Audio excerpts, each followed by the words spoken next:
Ooh, make sure that's not turned up for George. Okay, Dan. I see you guys really you really been teaching him well. Good job, Jim. They need a used car salesman down there. I was thinking about what to talk about, and because I've been, like probably many of you, involved in behind the microphone a lot of my life, as well as owning the microphones now.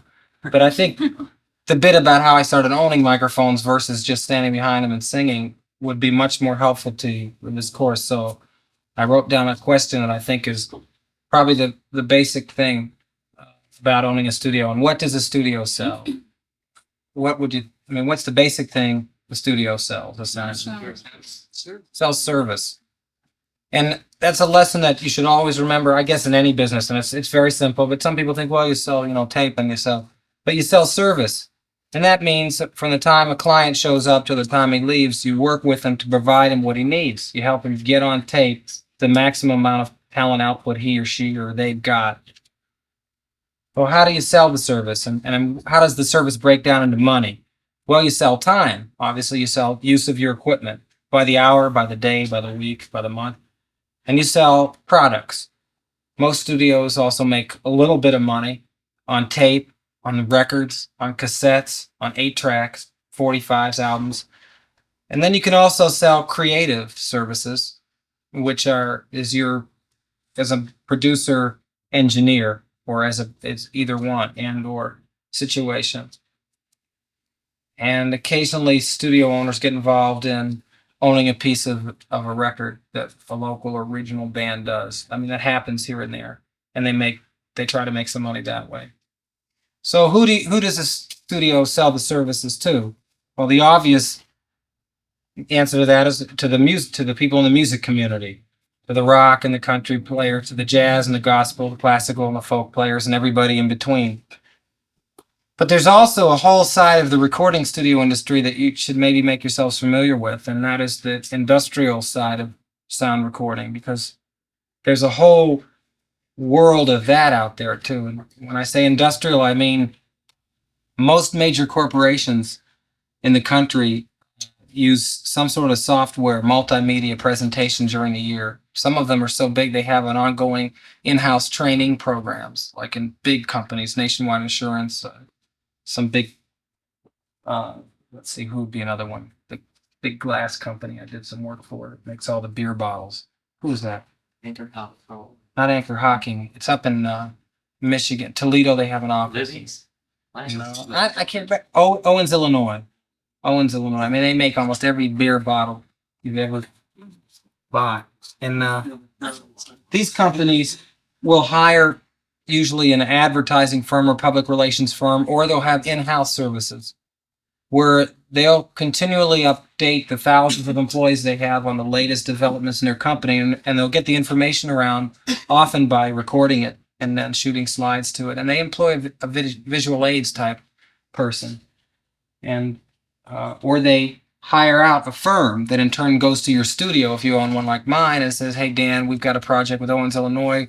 We're going to do, for instance, my studio once did a thing. It was an international presentation. It involved 12 computerized, controlled slide projectors and quadraphonic sound. We had 4 speakers set up in the auditorium where it played. They had several movie screens, and they had a history of Owens, Illinois from the 1800s to present. And it was a big project. It brought in a lot of money for the studio. And it had nothing whatsoever to do with any of the normal stuff we did, bands, music. It was really, all the music was taped. It was pre-recorded. So that's another aspect of the business. Of course, there's the film companies. Every time you go to see a movie, you see sound mixed by. There are certain companies that specialize in doing film soundtrack work.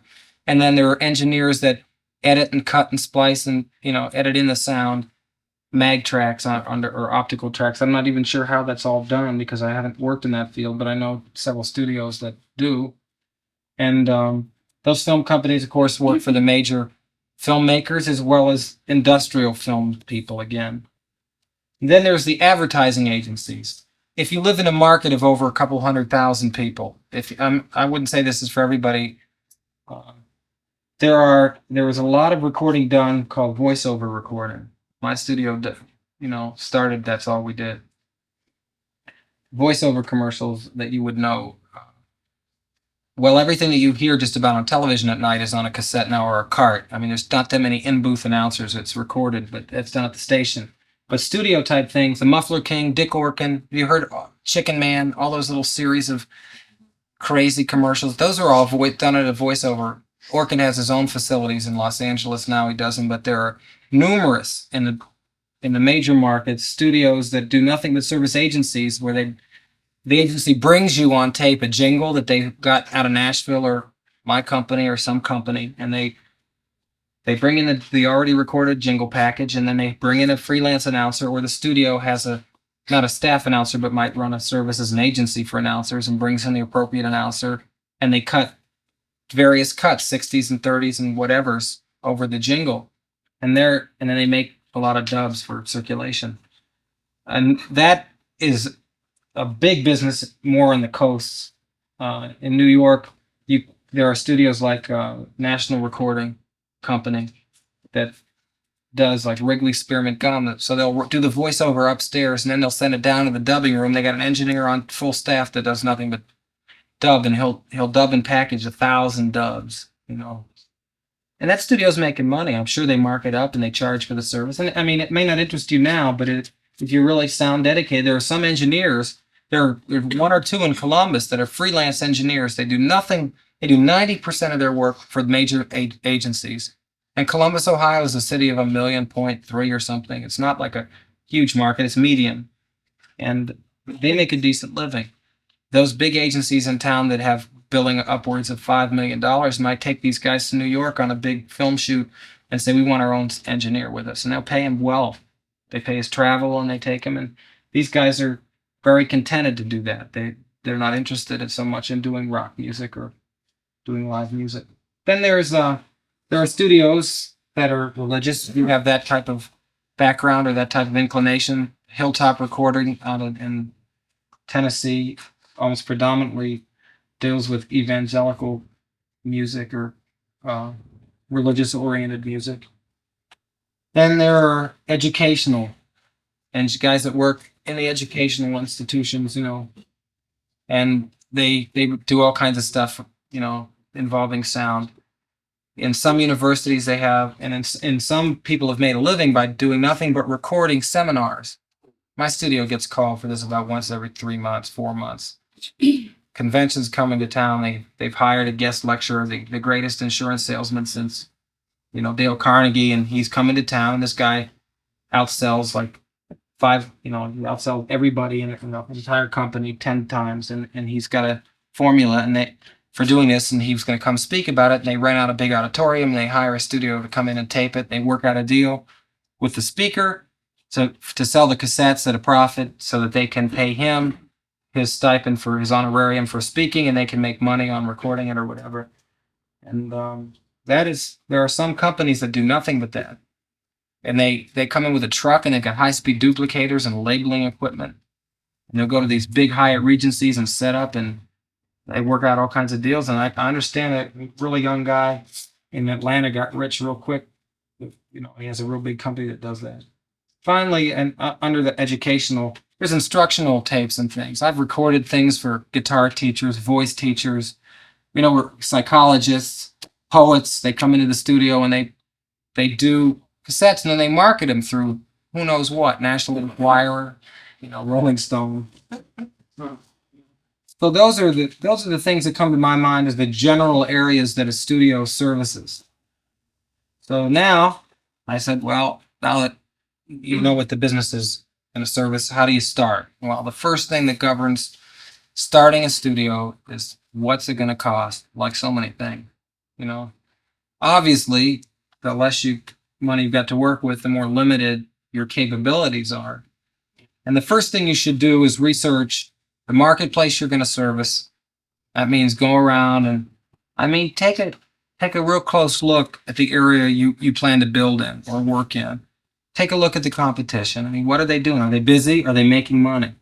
the bottom line with owning a studio, if it's going to be a business, is will it make you a living in eventually? Or will it just be will you end up like Wally Hyder, who makes a lot of money in the studio business, but had to close down a couple $1 million complex in Frisco because so many Tascam and 16-track studios came on the market with so many musicians that wanted to have a studio, that decided to make it public, and just chipped away at the marketplace. I mean, he was charging $150 an hour, and he had a great studio. It was built right from the ground up.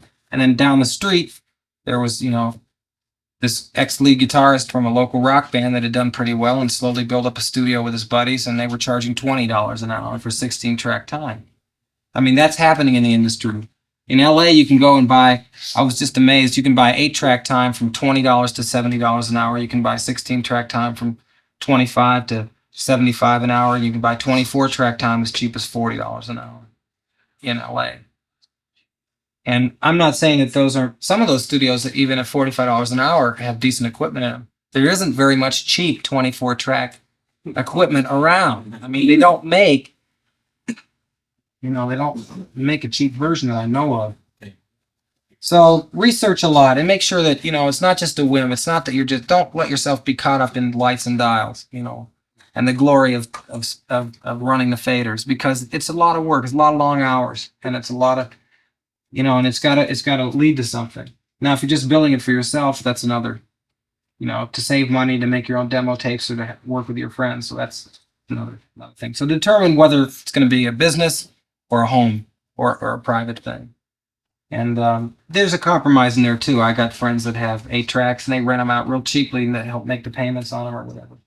And then decide where you're going to put the facility. I mean, if it's going to be at home for you, fine, that's already given. But if it's going to be in the community, you want to put it in a neighborhood that's accessible, that doesn't have any noise problems. You want it far from railroad tracks, bus lines, heavy, high voltage power, telephone poles. There are a lot of things to work, because even heavy insulation can't get rid of certain things that are inherent in a city. Subsonic vibrations. I mean, if you're near a real busy street, you really have to isolate the walls and pack a lot of sand into the floors and stuff to get rid of that. And there's a certain level, that you'll learn that a microphone doesn't hear. It doesn't hear certain things, but that subsonic vibratory stuff is real hard to get rid of if it's around. So if you build it downtown, then you might pick up more advertising business. That's what I did with mine. If you build it in the country, you might find that you're going to pick up more bands. Let's face it, it's a lot easier for a rock band to come into the country and get stoned and play and not worry about anything than it is for them to come into my studio downtown where there's accountants across the hall. It is a situation to concern yourself with a bit. Now, you decide where you're going to put it. Now, what's the most important thing to do? The most important, I should go ahead and answer this. Yeah, what are you going to put in it? The first thing you're going to put in it is a room. And most small studios fail miserably in their sound because of the room. And all the fine boards and all the fine mics can't put the sound back together again. If the room has got standing waves, if it doesn't handle sound properly, then the mic will never hear it well. I mean, you could put a 10-foot, 11-foot Steinway Grand in a studio that's built wrong, and it won't sound much better than the little Baldwin Grand I have in my piano, in my studio. And they have, there's a lot of companies around now that will design a room for you, or I advise you to do a whole lot of research before you build. Because ultimately, that's going to have more to do with what the place sounds like than anything that you'll ever buy to put in there to process. When you're going to buy and build, plan ahead and try to get all the materials together before you start building each section. Because I went through some real frustrating periods of time where I was short on stuff and had to wait for it to come in and stuff, and it really delayed things and it botched. Probably you're looking at a person that made every mistake that you can possibly make in owning a studio. I started out with very modest equipment, a 2-track Sony tape machine, a couple of Revox mono copying machines, because I knew I was going to do advertising work. I had friends in advertising that said, yeah, you build a studio, we'll use it. And I really put our friendship to a test, because I wasn't engineering. I had an engineer friend who worked. We had a band. I mean, I started with money I made from a real successful band, or at least on a local level, it was real successful. And I funneled the money I made with the band into the studio. And a sound man for the band wanted to engineer in the studio, so it worked out well. I mean, he worked virtually at night with us as a full member of the band for his wages, and then took, a small percentage to engineer for me because I was on the line financially. I mean, it was my money that was going into it. And but he gambled with his time, and he's been employed there for 4 years, and he's happy. And but we sacrificed a lot together, but we made a lot of mistakes when we built it.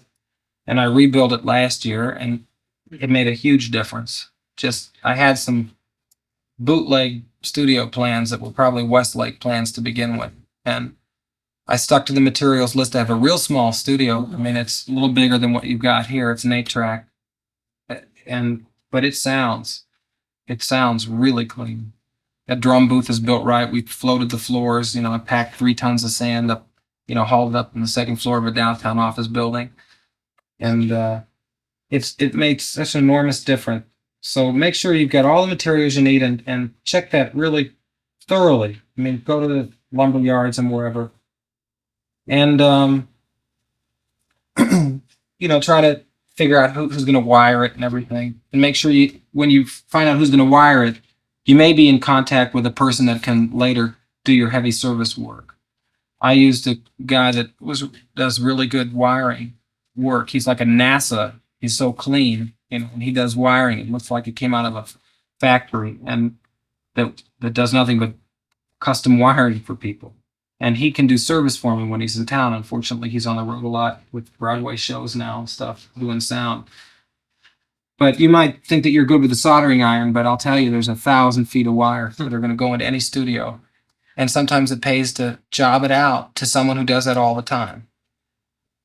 Okay, now equipping. Well, now here's where the money really comes into play.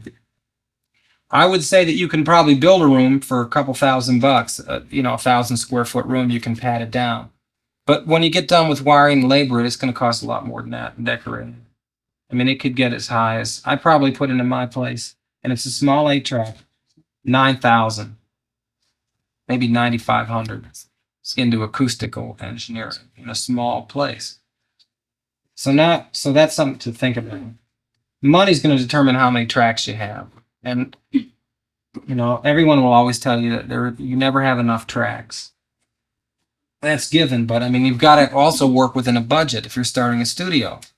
4-track studios, if you're going to be doing tech work, that's fine. 8-track studios if you're going to start doing bands and stuff, and 16, etc. You're going to look now. Do you buy new or do you buy used? That's the big question. My opinion on this is, in terms of tape machines, I haven't bought a used tape machine ever, because there's too many critical things about a tape machine, unless you can buy one that's still under warranty. I think when I go to 2-inch tape here in the next 6 months, I will buy a used piece, only because there's been such an influx of new 24-track machines. There are, in the field, there's a bunch of 16s that are in good shape now. I mean, I get a call from Audio Group all the time. I've got this MCI. It's in mint shape, and I would trust that kind of a transport versus buying a used Tascam so much. Unless you know where it came from, I would be a little wary, or unless the place you're buying from backs it with a their own used warranty that say it's good for 6 months. I mean, because if it's going to have an intermittent problem, which is a problem like it doesn't show up immediately, it buzzes and hums only after it's been on for an hour and gets warm. If you could go to a place with no warranty, turn it on, make a tape, and say, "Man, it sounds great." Talk to the salesman. It's still not doing it. You get it home, and an hour later, no warranty. Tough luck. So think about that. I wouldn't feel too bad about buying a used amplifiers. I have new one. I bought new for my studio this year, but if I'd have found a good crown, I'd have taken an amp. Usually, unless they really knock them around in road cases and spin on the road and beat up, they usually can run forever. And if you always try to stick with good names in the industry. I mean, it pays off in terms of downtime. Nothing more embarrassing or more frustrating than to have a piece of equipment stop working when you've got 5 musicians who've, worked hard for 5 months to save up enough money to do this record. And they're in there spending their money, and your main machine blows up. And it's more likely to happen the cheaper the equipment. That's just, unfortunately, you pay for quality. And I'm always learning that lesson. So I would say if you're going to build a mastering studio, and it's going to be, to do a lot of albums, it's going to be 8 or 16 or 24. I would try to stick with the name brands. Demo studios, I consider my studio basically a demo studio at this point. I do mastering work for commercial projects. I have a 3M M79 in there. I have a Tascam 8-track with DX8 for bands. There are 50% of all the American studios now are using that Tascam machine. So you're getting a good training here because that's what 50% of the places have in them. But in terms of transport capability and ability to punch in quickly and seek and search, and saving you time, and doesn't have what the big machine in there has, obviously. And you can tell the difference probably when you're sitting behind the controls. In terms of frequency response too, I get it. We got a good sound because we have a lot of good microphones. So that's the point I should bring up too. If you're going to buy Tascam equipment or Otari equipment, you should try to have in your studio a couple of good condenser mics. So that's a real big selling point, and that usually separates the guy in his basement who had a band that built a studio from the professional studio. It makes a big difference to the singer-songwriter who comes in to spend so much X amount of dollars an hour to see a Neumann microphone on a stand than a Shure. It does. And it also makes a big difference on tape. I get the maximum frequency response out of that Tascam because I've got a bank of good microphones that I would say that a hell of a lot to do with it. One of the I was going to talk about money too. If you're going to build, should you estimate to be an average cost of an 8-track studio? If you're going to build a Tascam studio and realistically equip it, and that doesn't mean with a whole lot of fancy lights and dials outside of the console, the tape machine, mic stands, mics, speakers, monitor speakers, power amps, and an echo chamber, and a room of any quality, I don't think you're going to do it for less than $15,000. I don't think. Maybe you can, but I would say you better allow at least that much. And probably going to end up being 20 grand to do it at all.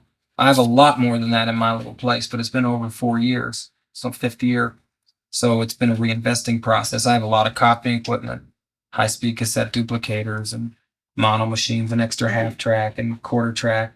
Because you're going to need to make dubs, so you end up buying a good cassette machine and good quarter track machine and another half track, so you can make master-to-master copies. That becomes an important thing. If you're going to build a 16-track to 24-track, my guesstimate are, and you're going to buy it, if it's going to be new, it's going to be 50 grand plus.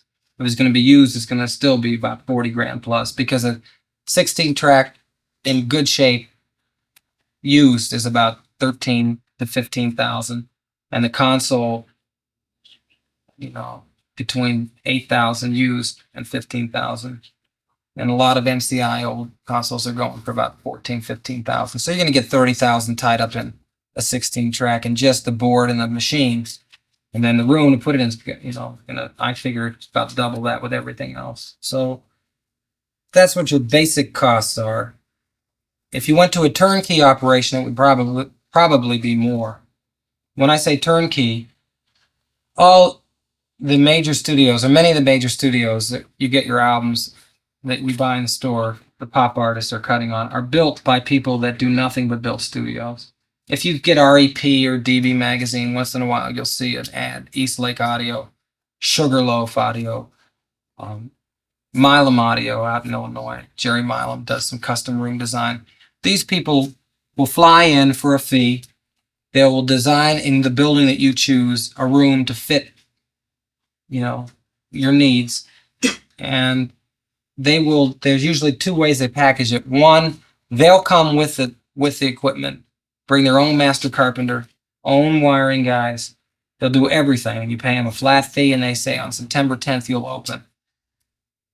And usually they stick pretty close to schedule. Or they'll come in and they'll just sell you plans. Or they'll come in and they'll sell you themselves as a supervisor and their plans, but you're workers. But you usually see that they're going to want one master carpenter at least with them, or one guy that knows how to tell other trade people what to do next so that the place gets built right. The advantage of using a turnkey studio is that if you mix down a Sugarloaf room in Nashville and then you fly out to the West Coast and mix down in another one, very similar approaches are employed in the design and the sound and the feeling in the room.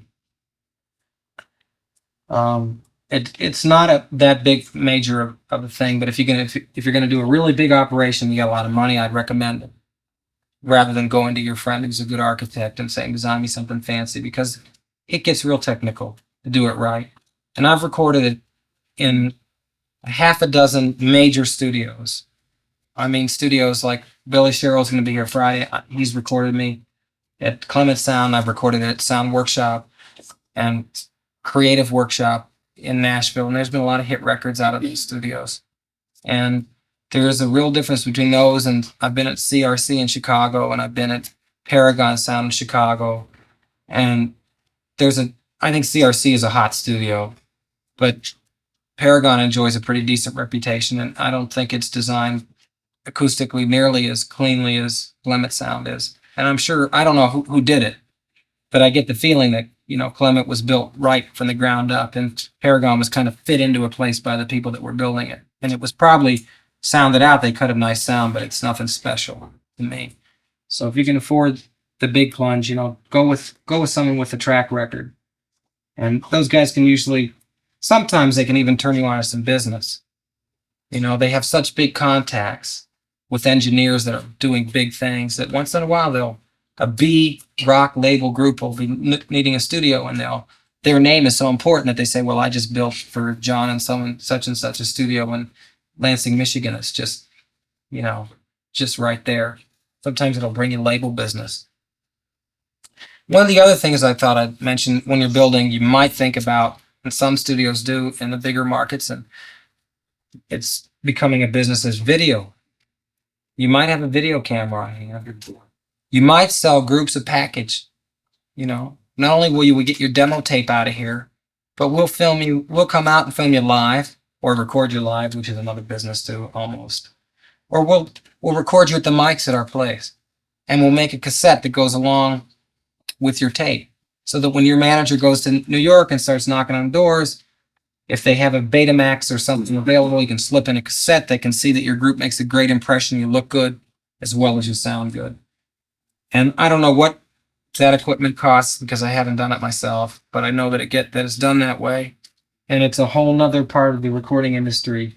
And they say in the future, that the video disc is going to be the big thing. So it's something to be learning about. Okay, besides your tape machines and equipping a room, there's all the other toys, outboard gear. How much? I think, personally, that you need at least one limiter when you build your studio. Just like you need one or two good microphones other than SM58s. I would say try to have at least one limiter compressor.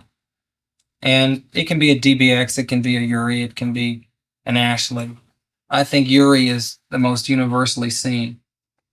Allison Research makes the Gain Brain. It's another limiter that's popular, and you see a lot of those. They're less expensive than Uri equipment.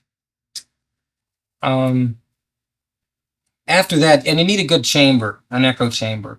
Now, there's all different kinds of chambers, and it comes to budget again. I mean, I have an AKG chamber at my place. I like it. I would like to have an EMT plate. That the difference in price is $7,000. And that's a lot of money for where I'm at. $7,000 could buy me a lot of other things I need. I'd like to be putting in the studio, like the down payment on another machine, too much tape machine. So get an echo chamber, get the best that you can buy. And if you can get tickets to go to one of the trade shows, the AES, you've heard of that, the Audio Engineers Conventions, I'd go if you can afford it. Look around if you're about to build a studio, particularly, because you'll see products that all the companies are coming out with before they hit the market. You get an idea of what's going to be out there that year, and you may, find that what you spent $3,000 on in 1980, they've perfected the technology on so much. It's like calculators. That's how the electronic business is. Things that they can start making cheaper with ICs and chips, they go down in price. It's like those Studio Master consoles that you're learning on here. That board is so much more console for the money than you could buy 10 years ago. It's ridiculous. And it's all because of, the chip technology. So research a lot when you buy a chamber. I don't even know the new ones that are coming out. I know that Master Room makes a real good chamber. EMT makes the Neumann mic chamber of the industry. Gold Foil, the plate reverb companies. That makes a big difference versus buying something from the local music store and putting it on for echo, because the good mic and the decent chamber make a professional sounding studio. They add depth, and a good chamber doesn't color the sound that much, and yet it gives it a fullness, and it makes a person feel like they've been to a recording studio. It has a selling point. As far as digital delay, flangers, and all those kind of toys that they're coming out with, Aphex, there's all these new circuits since Aphex came out that do basically what an Aphex does. EXR makes one, all these exciter type tools. Those are real nice. I have an acoustic computer in my studio, and I think it's a great tool. We use it on a lot of things. And Keypex units, do you know what those are? Noise gates, I think those are great if you have a drum booth particularly, or if you have real breathy, noisy singers at the microphone, or you have room noise problems. Keypex on a microphone does wonders. And those toys always can be acquired in time. So sink your heavy money into the main machinery first. And then I would recommend that as you buy outboard gear, you go to the big, get the best you can get again. And I'm buying that stuff used. I've never bought it used, and I don't know how reliable it would be. But I would say that you're better off with the new stuff to get a warranty card if you can. Some of the other things you might end up buying are music libraries and sound effects libraries and a turntable. Those are a vital tool in my studio. And there are certain turntables that do a better job. They have to be able to slip cue. Some of you have probably done DJ work or worked in a radio station. You know what that means. You can turn the record backwards without it going. So you can cue up a record and not wreck the records. Gates was the industry standard for years. Now that all Panasonic's making them now, and all these other companies are making them. So you might think about that. The music libraries are available through DeWolf Music in New York. Basically, that's music that people can put behind a commercial that they pay a one-time licensing fee for the marketplace they're using it in. And it protects them from BMI or ASCAP. It's licensing music. It's instead of you selling them a jingle or yourself playing behind their spot, but they need mood music, you sell them that music. And it's getting really expensive, and it's in a lot of markets. I don't know how DeWolf collects, but I know that it's not really legal at some stations to be taking the latest Paul Simon record and doing a voiceover for your clothing boutique over it. And I'm sure you've heard that too. You've gone into a town, you've heard, I know that song they're playing, and yet it's a commercial. What they're doing is the station's assuming that since it pays BMI or ASCAP royalty every month or every year, that it entitles them to use that music that way. I don't know what the law really is. I suspect, though, that it's not really all that legal. But maybe the artists feel, well, let's let it go because it's getting my song out again in front of everybody's ears.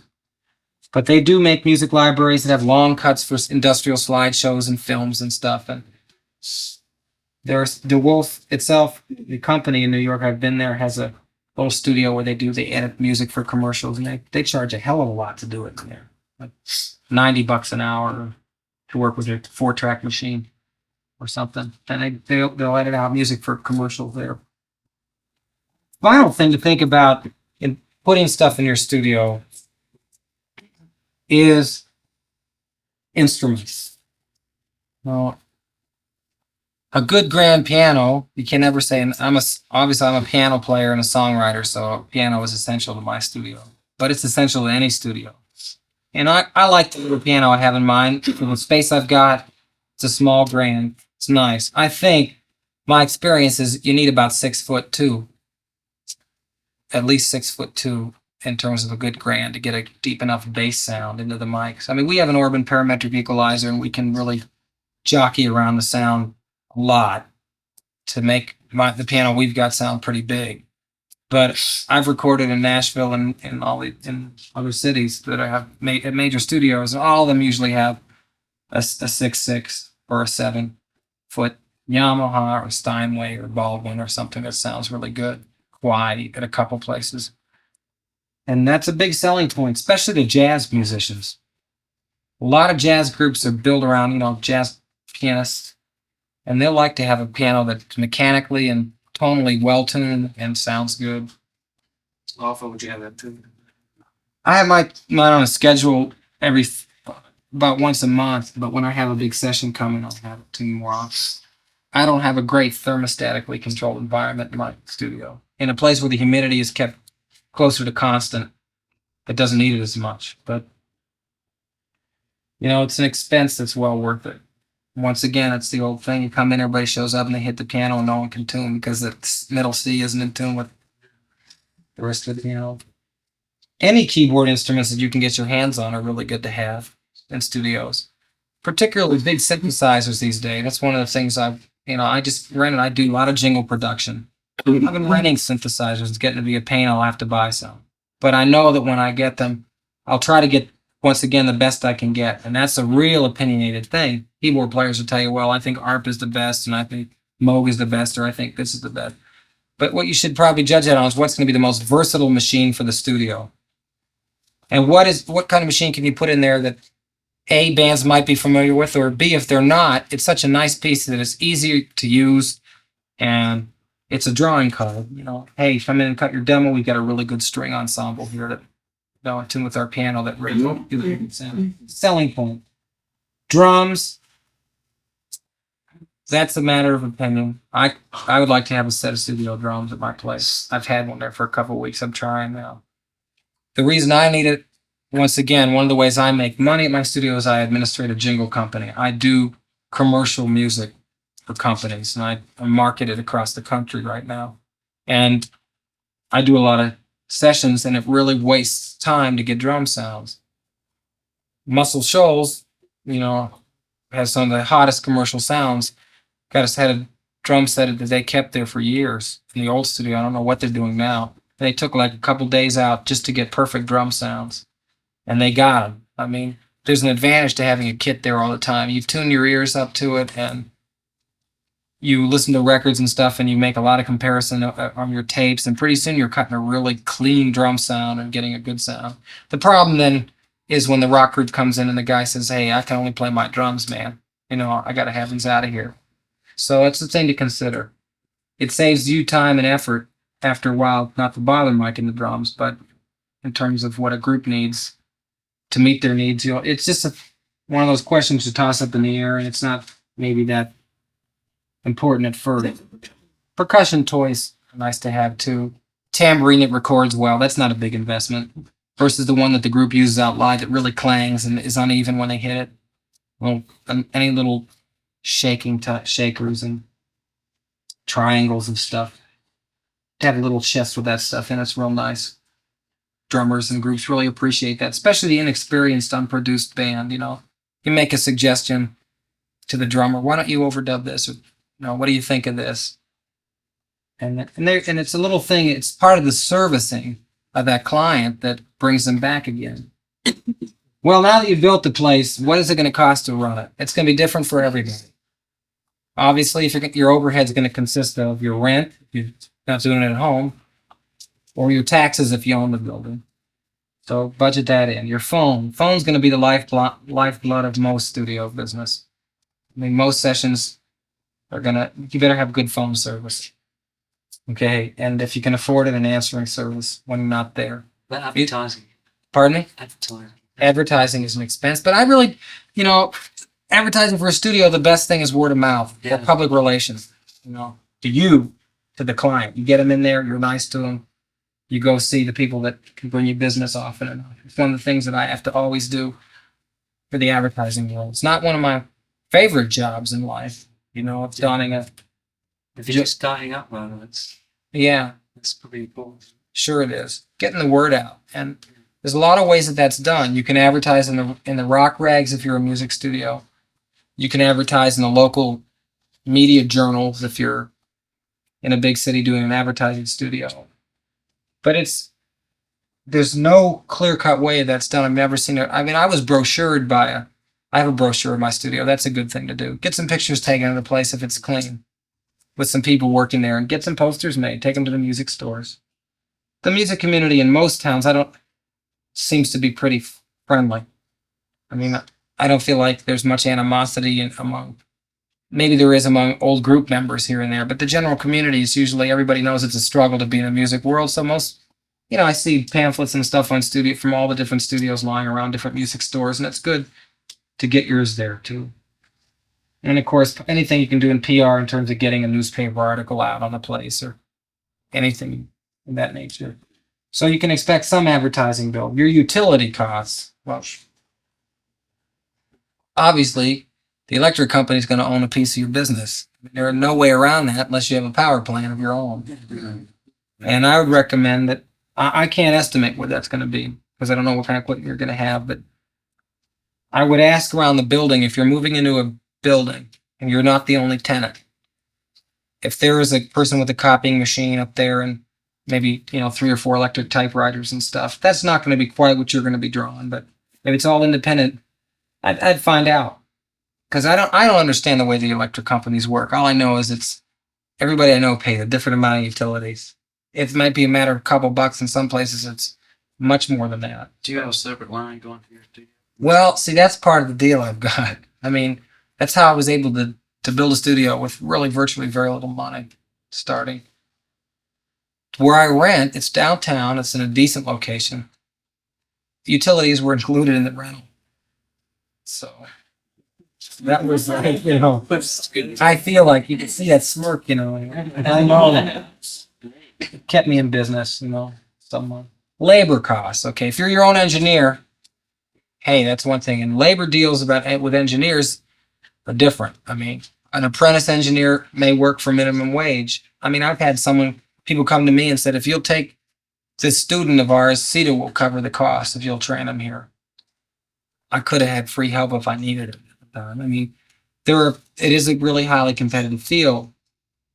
Good engineers demand, well, there's no set fee. I mean, you call them to book a session, they call the studios to book it. These are the advertisers. There's 2 or 3 of them. And one of them probably makes a real good living, and the other 2 probably just an average living. Because they're not working 40 hours a week either. They got it. In that respect, they have a lot of time to do other things. I think what's happening in the record industry with labor, but it'll only happen for you if you build a studio that services the major labels. Some engineers are getting percentage points of records, and rightfully so. I think those kind of labor costs are going to be high. But once again, if you're building a recording studio for the major labels, they usually pay the engineering fee separate. Record plant hires and pays the second engineer by the hours he works, and there's no maintenance salaries. I think they might give a maintenance salary to the 2 chief engineers. Now there's 12 engineers out there. I was just in LA and I was staying with Gary Pritikin, who just finished the next Molly Hatchet album, and he just got his first platinum record. And he, was working some long hours, and I asked him, curious, we were laying out by a swimming pool, I think he was pretty successful in the business, but he said, well, Dan, it's like this. I've been out here for 4 years, 3.5 years. I did work there, at minimum wage for a while. And then I became an apprentice engineer or a second engineer. And all they did is hire me by the session. And they pay him decently. I don't know what it is. I mean, it didn't say, but I think it was around 100 a day for his time. But that's only when he had a project. Now, he was finishing up this last project. I didn't think he had anything for a couple of weeks. Now, this first engineer, in the world of professional standards, I still don't think they're making it like a neurosurgeon. I mean, a neurosurgeon pulled down a couple $100,000 a year. I think maybe there's a handful of engineers in this country that pull down over 100. I don't know. Maybe Cheryl does. I don't know. I don't think he does. But there is the potential to make a lot of money as an engineer, as well as to have to pay one. I know a studio that started in Chicago where they hired Dave Purple, who was the main engineer at Stax Recording in Memphis. And these guys had a lot of money. Their parents had a lot of money. And they pulled it together and they built a studio that was called Omega Sound. Are any of you from there, from Chicago? No one? It was in a warehouse and it was gorgeous. And it was all shag carpeting. I went to see it with a friend of mine. It was their friend. They had a Neumann console with a Rolls-Royce cigarette lighter built into the console. They had a little, all this stuff that was really fancy that didn't make them any money. And they invested a hell of a lot in salary to get an engineer in there who they thought would bring them the likes of Isaac Hayes and other people that he had done. He did the Shaft album, which was gold, and a bunch of things at Stax. Well, he worked there about 6 months, and 6 months after that, there was a big fire. And the place was. I don't know if that contributed to it or not, but so engineers, I can't give you an estimate of what that'll cost. That'll be up to probably you're based on what you think you can make. Is it something like a fire insurance, for instance? How much can that cost you? That can cost you a ton of money. Yeah. In fact, right now, I'm not carrying an extensive fire coverage because the beryllium is so old. The real thing, it bothers me. I don't sleep well some nights when I think about it. I can't think about it at this point. I'm trying to get a new company to handle it. Yeah, that will depend on who wired it. Yeah. They'll send a guy in to inspect it. They'll see if there's conduit up there around all the cables and if it's safe. And fire insurance and theft insurance are an expense. Repairs are an expense. If man makes it, it breaks. Paul Simon said it well. Sooner or later, everything put together falls apart. It's just that way. You buy a good tape machine, even the best, even a Studer tape machine needs maintenance. And great if you schedule it with the guy that you're salarying as your engineer, that he is service oriented. It's just part of his job. The beginning of every week or the beginning of every month, he goes through every machine with an oscilloscope and he sets, tunes it, and he lubricates the parts that need lubricating, and he demagnetizes the heads. But there's going to be the things that, like, my engineer can, set the bias adjustments, and he can do soldering work, but he's not real good with the schematic. I mean, I don't have any troubleshoot my M79. In fact, I haven't found a guy yet that I'm real happy with that can really troubleshoot that machine, save for the people that 3M sent me. They could take that machine apart. So, and that can be expensive. I mean, I had a month when I had to repair 4 machines. It cost me $600. For me, that was a lot of money for my equipment. To be paying techs to come out and do it, but that is a part of the business. I want to talk I'm getting hoarse already. What am I scheduled to talk to? 6? I'll just finish. When you hire an engineer, what do you look for? See, most of you are going to be engineers right out of here. And I don't know, this can apply to you also if you're going to be an engineer. These are the qualities that I think are real important. Technical facility. Obviously, I'm more apt to consider someone out of this school than I am somebody who says, listen, I have a home tape machine and a microphone, and I really like to work at your studio, and I'll work for, $1 a week. I'd much rather hire someone with training and someone that you can put behind a board and say, can you mix this tape? And show him, the ins and outs, and show him your patch bay. I mean, don't leave him in the dark. But a decent engineer has hung around equipment enough that he can he can look at a console and get the flow quick. Not instantly, but pretty quick. And he'll ask me questions that I discern to be intelligent questions, about routing the signal usually. What happens if I put this through this bus? Will it do this? And if he makes sense, to me, that's something I look for. Personality too. Man, that is kind of the bottom line in a way in business. You got a guy behind the console that all he digs is heavy duty country and a power heavy metal band comes in there. He's going to grimace through the session. You're never going to see another heavy metal band because the word will be on the street that your engineer is a jerk. It's a people business. I've had trouble. I have an engineer who's a great music engineer, and at times when we were doing a lot of advertising, he was really into that. But now he's really into music, and he's a Cleveland rock and roller. And I know that some of my advertising clients are laying back. They're not coming in as much because they feel like he's not giving them the attention he used to give them. And I mean, that was a decision that I just had a discussion with him about. I mean, he admits to it, but his personality in general is pleasant.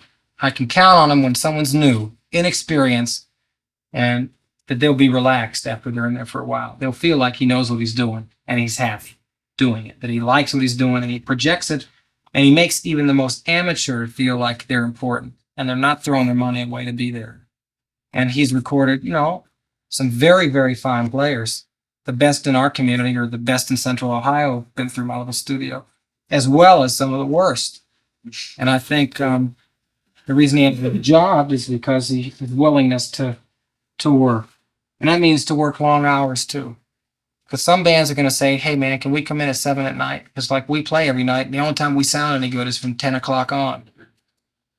So the night owl factor, a lot of engineers are good night people. They don't mind being up at 12 at night with a band. Every night I was out on the West Coast at this house out in Hollywood, Gary would show up after mixing down Molly Hatch at 3 in the morning. I mean, he got up at 11, but he was in the studio till 3 every morning I was there for 10 days. And objectivity is the next quality. That goes to that. If you've got a prejudice about music now, I would say great. Keep your 1940s jazz collection and continue to follow those artists on the side and listen to those records. But cultivate your taste as much as you can.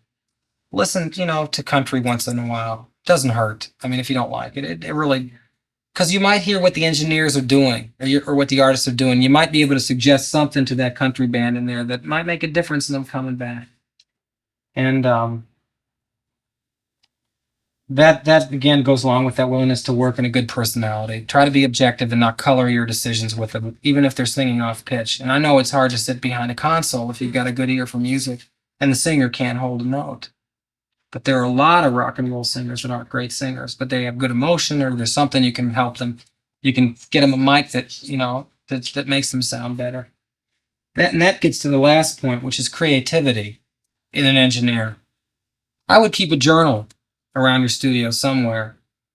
Bruce did for a while. I don't know if he still has it, the engineering place, where he got a setting, a signal flow between a microphone and a piece of effects equipment, and it just sounded so right. He wrote it down.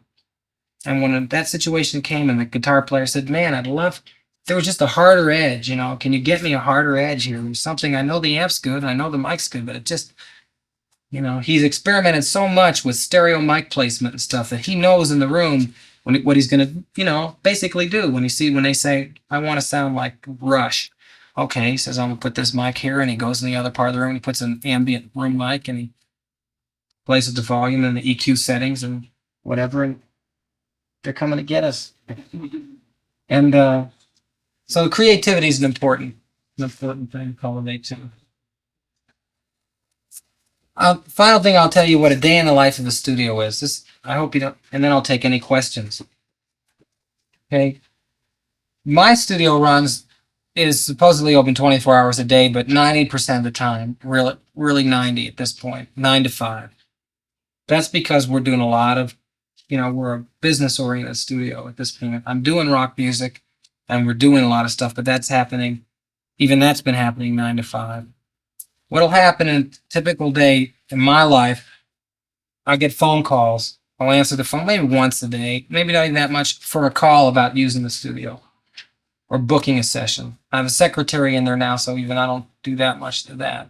But I have to, the best thing you can do if you have a nice facility when someone calls up is invite them down during downtime and have a studio demo tape there.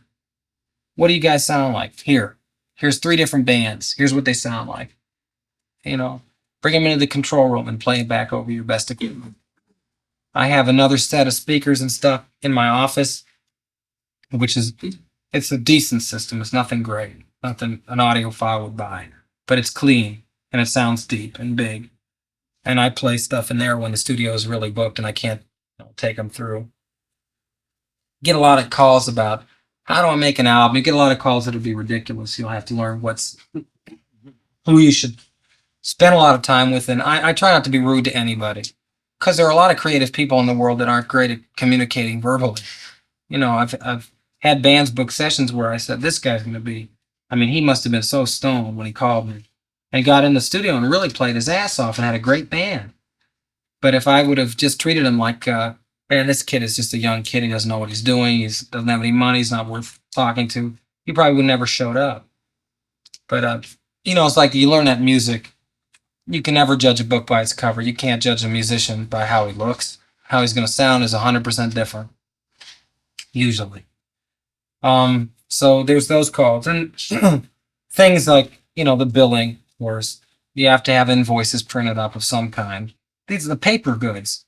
That's another expense I should have mentioned, I guess. You got to have stationery and a logo probably designed and envelopes and stuff. You're going to be corresponding here and there.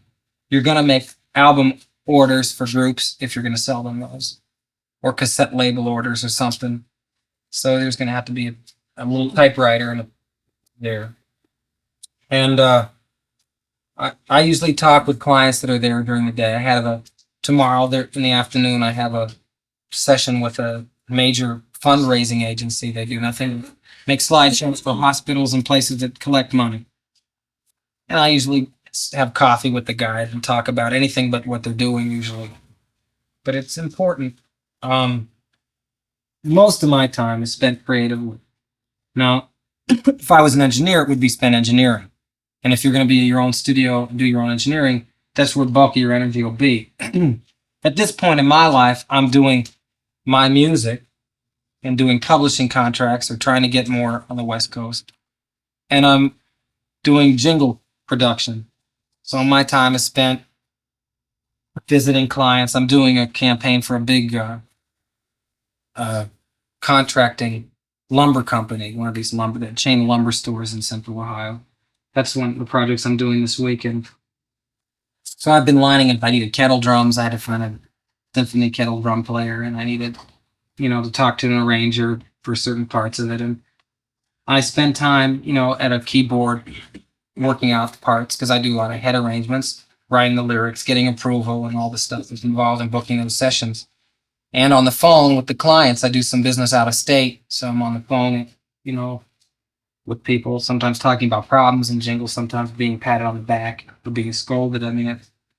It's a life of a million different things. And in my particular position, it's a little different because of the community. I've been in the same community now as a working musician for 7 or 8 years, and I know a lot of people, and a lot of people that are starting out doing things call me up, just to ask me how do I go about.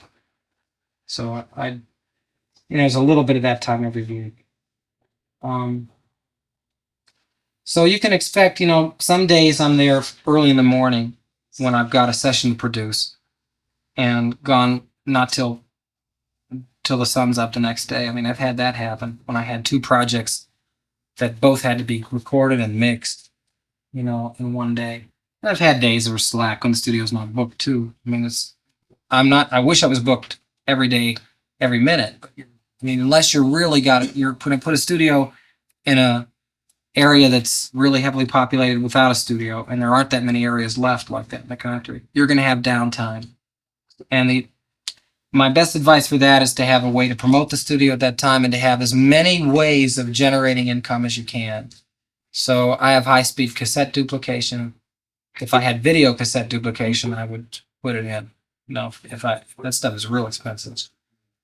But there's money in that, and you got to have those other things besides the mainstay of the studio to make it. I think these days, diversity helps. What's the competition like out in the world now? There's something like 2,000 functioning studios in the United States that list themselves as businesses in phone books. There's a bunch more that aren't in the books. 50% are 8 tracks. Most of those are Tascam 8 tracks, and some are turning out fine demos, and they're getting album deals, for groups, and some are, doing all kinds of things. There are about 25% are 4 tracks. They're functioning and doing demo tapes and ad work, and 25% are 16, 24, and 48, and the big ones. I would say this when you build a studio about making deals and stuff, and I'm not bearing any crosses here either, because I see studios come and go in my community that sell time for, less than we do. And in Columbus, 8-track time is roughly sold for $35 to $40 an hour. You can sell it. I sell it less if they buy by the day. But at a certain point, with the downtown overhead and my business, I couldn't give it away. I'd rather close the doors and just sing on the weekends again. It's when you make a deal, be sure that you're not giving it away, because you'll put yourself out of business and you'll never be able to grow. It's good in the beginning to make the deals to get people in the door. It gets to a point though, especially with musicians. I mean, I have so many friends, and it's real hard for me to ever draw the line and say, hey, look, you were here from 9 till 9. I can't charge you for 3 hours. It was a 12-hour day. There's compromises you should make if there was downtime, and you'll get a feel for that, what's really fair. And most people, I think, in this world, there are some real jerks in the world, but most people are willing to pay for quality. They are. You service them well, they'll come back, and they'll take their tapes and they'll be so pleased, that you'll feel like a hero. But if you're going to start a studio, I just want to wish you a lot of luck. If I can help you, give me a call if there's any questions. If you go back to your respective hometowns, my studio is called Amerisound. It's in Columbus, Ohio. And if you leave a message with Nancy or whoever's there, I'll be glad to talk to you if you have any specific questions. Do you have any questions now? I know I've been talking fast, but I want to. Pardon me? How do you schedule them? As far as you find out how many hours they plan on? Yeah, that's another thing. There's a real good question. When you schedule a band and they say, well, man, I don't know, we've got about 10 songs. You know how long it takes to do one song. You're getting an idea that if someone's going to do a lot of overdubs, you could spend a day on a song. You could spend a week. You have to learn the art of asking them how much overdubbing they're going to be doing. You think you ask them like how many singers and how many lead instruments and what kind of instruments it is, what kind of music, and you ask them how many songs, and then got to be frank and say, well, what kind of budget are you working with? Because if someone's coming to my studio, a girl came to my studio 2 months ago and said, I've got 20 gospel songs I want to record, and I have something like $400. I said, well, are you going to record this with a band? She said, yeah. I said, does a band work with you every day? Are you going to overdub and sing harmony with yourself? She said, I don't think so. I said, well, you might be able to get, I believe I told her, 6 or 8 songs done. If we don't, if we mix them pretty fast. She said, really? I can't believe that's it. Well, anyhow, it turns out that she came in and accomplished 4 pieces. And I cut her a lot of slack even on that in terms of time. But she didn't regret it. She learned the art of the studio, and she found out that her musicians weren't really as tight as she thought they were. Because, the tape machine doesn't lie. A musician can think he's right on it, and he gets out, especially the inexperienced musician in the studio. He might be great live, but he hasn't heard that final edge that a studio tells him about his playing. And so, as a studio owner, you've got to kind of ask those questions. And it's something that you develop a knack for. And I'm wrong a lot still sometimes. I mean, I had this one group, I thought they would take a week. I thought I could, go to Florida on the money they'd have to spend to do it. And they ended up just burning a day and a half, getting what they wanted done. And I've had really accomplished jazz players spend a week in the studio when they had thought that they could do it in a day, a whole album. So the different types of music you can usually plan on pop rock or rock sessions taking longer than say a gospel session or a classical piece. Because when the music's written out and the players read, it goes down quicker versus the head arrangements where, hey man, let's try this, happens. And in the rock business, that's a big part of it. The studio is part of the band. It becomes a good studio becomes like a tool in the hand of the members. They use all the things that you have available to get a better sound. Any other? No? Is your when you charge them a flat rate per hour, that includes their mix down and everything? It's a flat rate per hour. Yeah, I just charge one rate. I mean, some studios charge $100 for recording and $70 to mix down. To me, it's all the same equipment. I mean, even if like they just come in and record for 4 hours and they pay that rate and it takes you another 2 hours to mix that down or whatever. That's a 6-hour session, for sure. I mean, you couldn't believe me. If you're going to have a good studio, it costs a lot to run it. And if you're just going to make a decent salary, you're going to have to charge for the time they're there. Now, I don't charge them for most of the setup time.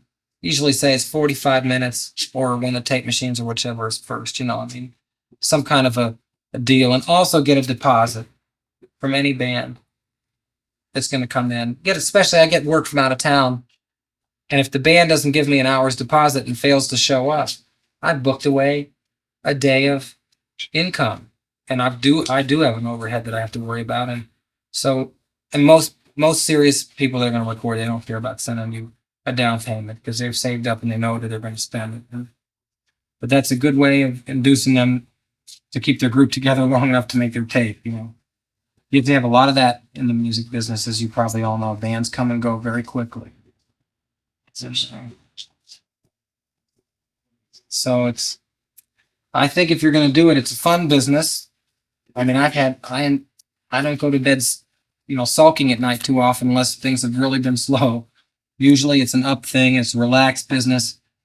It's a business where, as you're a self-made businessman, you don't have to answer to anybody. And so it's got its rewards and it's got remuneration. There are studio owners that I'm sure I have a small operation and I make an average income, I guess, middle class. There are studio owners that make a fortune and some that lose a fortune. I mean, it's like any business in that respect. So I wish you a lot of luck when you get out of here. I hope you all land the kind of jobs or situations you want. And I hope if you build a studio, it succeeds.